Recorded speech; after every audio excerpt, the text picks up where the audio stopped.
How's it going, guys? And welcome back. But today, as you can see, is a little bit How's it going, guys? Welcome back to my channel. I don't do that. I don't say that. Why am I saying that? How's it going, guys? Welcome back. Today, we have a different video, as you can tell. And we have a little guest. I don't think you're little. You're probably taller than me. We're talking about I am Paul taller. from Asian Theory. Give it up, boys. Hey, You are tall? what's up? I'm 6 foot. Spare some height. What's up?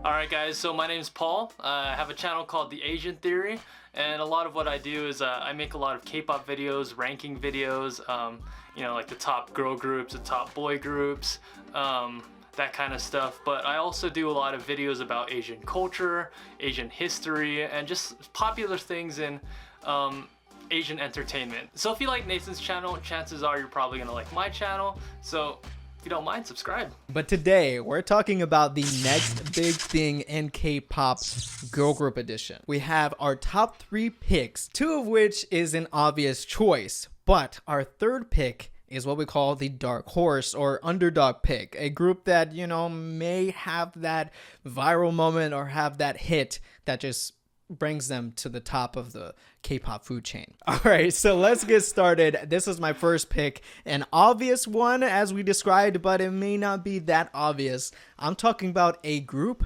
a girl group from the big 3. My voice just cracked. I hit puberty. I'm talking about SM's new girl group. Who? They don't have a name yet, but what they do have is hype, and we know what the price of hype is.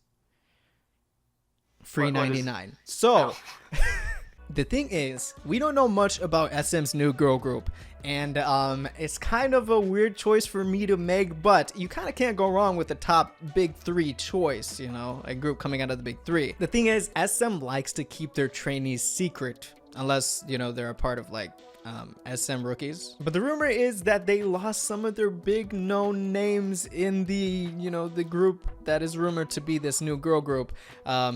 Names like Colton and Lami.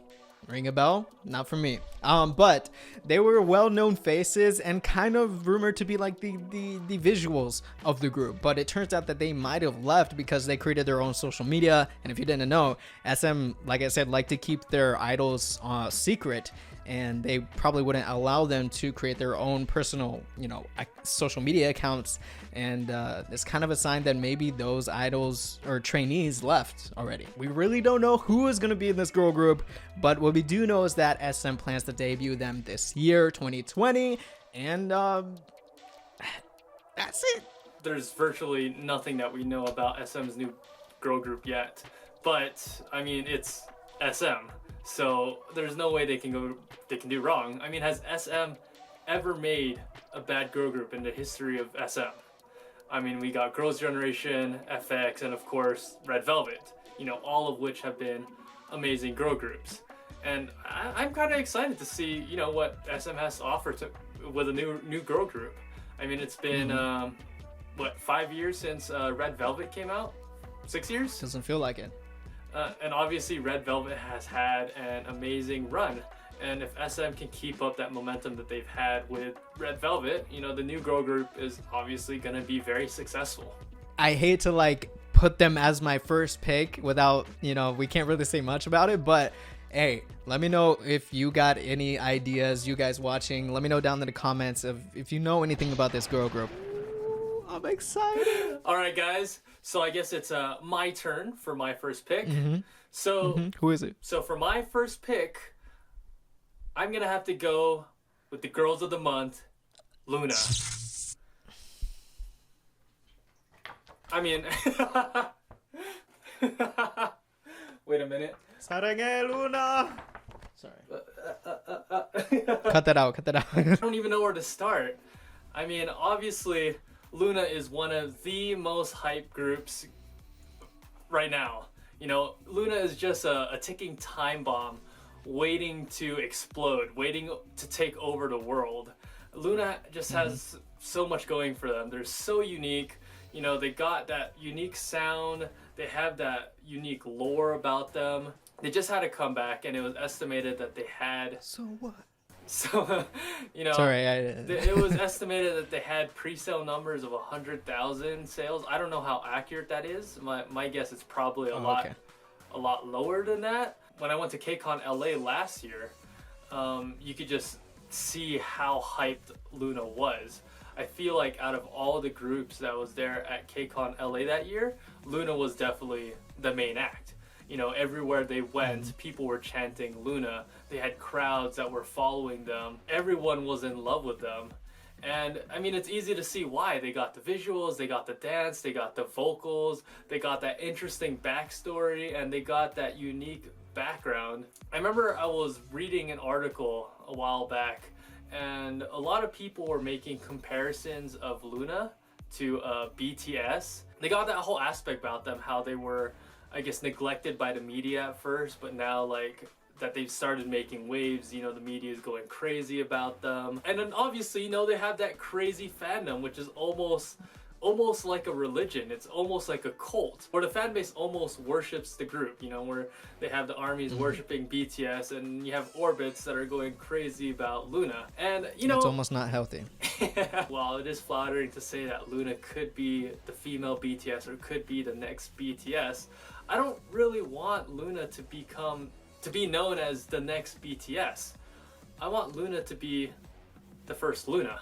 You can throw money at anything, you can do whatever you want, but to actually build that connection between fandom and group or idol, it's something any company would love to have. When you have a cult following, nothing can stop you, man. Let's just LOONA 2020. Let's go. LOONACon 2020? No, just LOONA for president, all of them. So like I said, I would go to see LOONA if they come to the US, but the thing is, it's almost like a stepping stone now for groups to make that transition to the American market and to actually prove themselves here. And I think it's natural that LOONA is going to do that, and they can do it. They got to prove to themselves. They got to prove to themselves, and they got to prove to BlackBerry and the rest of K-pop that international fan base isn't just online fans. They got to be in person there in the concert. You know, LOONA can draw that many people together. It's not a question of if LOONA is gonna blow up, it's a question of when. Is it gonna be this year, or is it gonna be next year? I mean, yeah, we could go on. We can turn this into a whole LOONA video. How long do you want to go? How long do y'all got? I know you guys don't have anything important going on. So, all right. So the LOONAverse. Can you explain to me the whole LOONAverse? How much do you want to know about it? Let's start from the beginning. Genesis chapter 1. Genesis chapter 1. So it started with the world, and the world was without color. And it all started with Heejin, the first girl. 2,000 years later. So that is how LOONA got formed. We're moving on to my second pick for the next big thing in K-pop for girl groups. And it's another one from the big three, because this is my other obvious choice.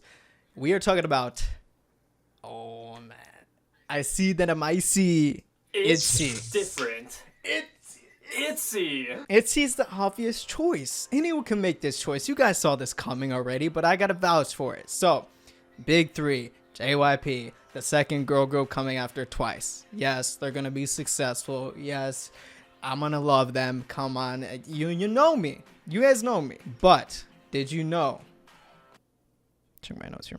Did we know what? Did you know that ITZY is like really good?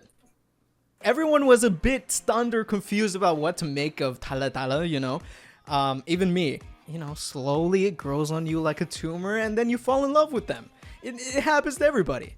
Not the tumor part, the falling in love with ITZY part. ITZY is... I see, but I'm on fire. So yes, like every group that debuts out of the big three, they have a huge splash. I mean, everyone's excited to see what's next, and ITZY is the new thing, and obviously is going to be the next big thing in K-pop because they got it. They got it. They have a smaller group compared to TWICE, which I think was done on purpose. JYP doesn't want a second TWICE. They want a ITZY. They want someone different. And each member has a striking point about that. What makes a successful group is each individual can stand out on their own for their own ability. Facts? Facts. Facts. So you know Twice, you know I'm a huge fanboy of Twice as well, but Twice was designed to take over Korea and Japan and Asia in general. They are Asia's girl group, right? Asia's girl group. They were designed to do that. They were designed to take over those markets, and mission accomplished, JYP. Congratulations. But ITZY is about that American push. We see it, right? Absolutely. We see it. Everyone's making it into America now because BTS knocked down the front door. ITZY is just riding that wave. They have English speaker, but I actually like been watching their videos and interviews. It's like they're all pretty good at English, you know? Yuri's getting pretty good. Have you seen her speak? I know. She's amazing now. And then she's like making fun of everybody in the group. It's awesome. You're gonna see groups like ITZY come around where we're focusing more on Western market as K-pop becomes a worldwide listening genre. It's not just a niche market anymore. They are undoubtedly going to be the leader of the fourth generation. It's just science. You can't argue with science. Come on. I mean, yeah, it's their tagline, so it is kind of cliche to say, but they are just different. They're different. A lot of people try to classify them as, you know, as teen crush or girl crush, but they don't really fit that mold. But once you hear it, you know that it's ITZY. They have such a strong brand image. You know, you see ITZY, you hear their music, and automatically you know what they're about. You can see that what the waves that they're making here in the United States is already. You know, they're only a rookie group. They've only been out for a couple months, and yet they had a US tour which went really, really well. You know, they were appearing on a bunch of talk shows. I think they were on Good Morning America the other day. They sold 120,000 albums last year, which is incredibly good for a girl group. And I mean, they don't seem like they're slowing down anytime soon. But what I think is really amazing that ITZY has done is that early on they've separated themselves from Twice really easily.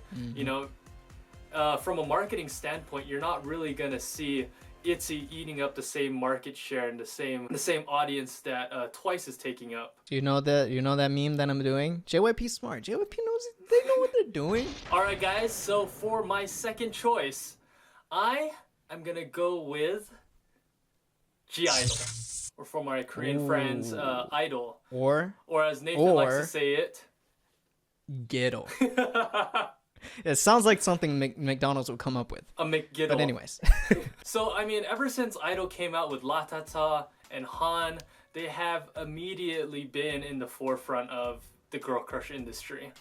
You know, even surpassing their seniors CLC. It only took them less than a year, which is unfortunate because I really like CLC and they're Me pretty, too, Sungyeon. They're pretty underrated. But GI-DLE has been really successful, even though they've only been out a little bit more than a year.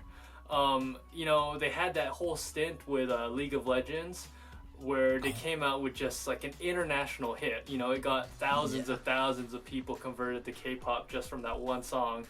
And then they did it again with the next year with Soyeon on In True Damage.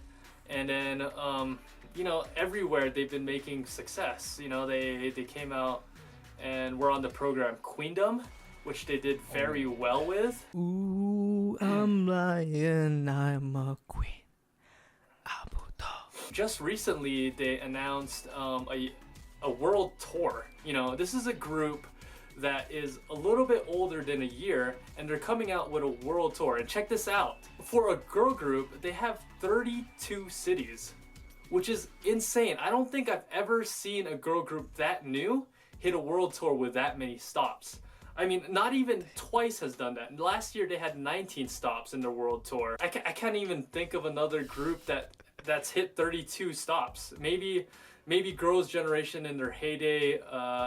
Did Blackpink hit 32? I'm not sure, but that's insane. You know, not to mention, you know, they have the best female rapper in the game right now, Jung Soyeon, and she can spit bars. Are you sure? Finest.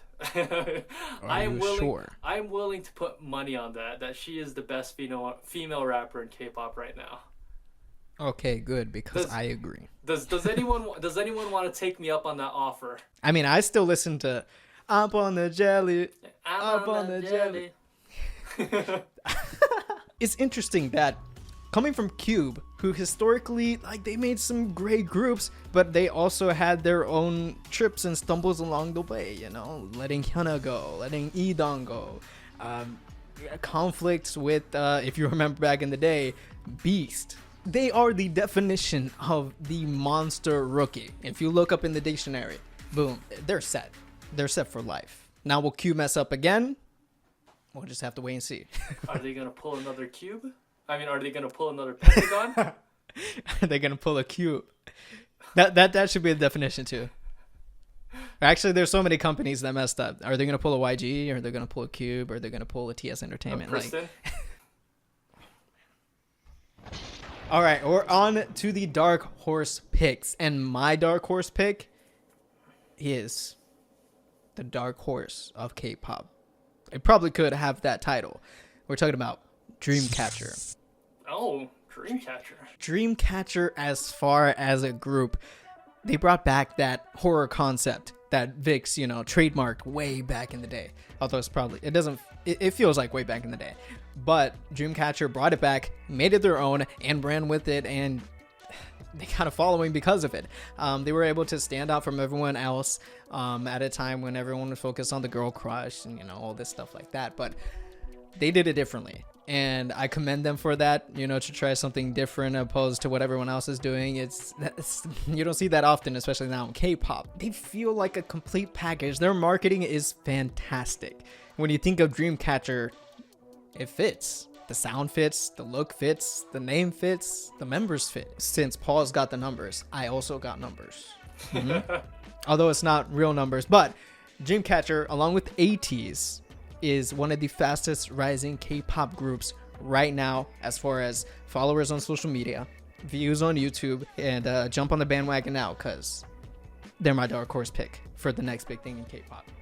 I rest my case. I mean, it's a good choice. They are coming from like a smaller company, which is why which is why they haven't already made headlines and they haven't already taken over the world. But Dreamcatcher is just one of those groups that is just waiting to blow up. You know, like LOONA, they have such a cultish fan base that's really supportive and really has a deep following of their group. And you know, they just need a little push, a little shove, and if they get that right comeback, you know, that right song, Dreamcatcher is just gonna blow up. This could be the last time that Dreamcatcher is a small group, you know? Next year they could be the next big thing. This next comeback could be it. Who knows? That almost gave me chills. Oh, I'm excited about this. Okay. So, for my last choice, for my dark horse and underdog choice, I don't know if this is so much of an underdog choice now after their last comeback, but when we were coming up with the idea for this video, they still were, so I'm gonna roll with it still. But the girls of Everglow. Ooh. You know, a lot of people might have, I guess, different opinions about this choice. You know, a lot of people say that they're just another GI-DLE or another Blackpink copycat. So, in marketing or with brands, there's two things you need to do if you want your group or your product or your service to stand out. You know, you either gotta have something different, something that's unique from everything else out there, or you gotta do it better than everyone else. And I feel like that's what Everglow is doing. You know, yeah, they do have that girl crush sound that everyone else is doing. You know, dun dun dun sounds a lot like the other girl crush songs that are on the market. You know, a lot of people compared Adios to Kill This Love. And yeah, there are some similarities. But like I said earlier, if you're doing it better than everyone else, then you can be successful at it. So what I think Everglow has done a really good job at doing is kind of filling in the hole that Blackpink has left from their, I guess, void of comebacks. I feel like all the people that would have, you know, been following Blackpink had they had more comebacks is coming to Everglow and following their music and following their type of sound.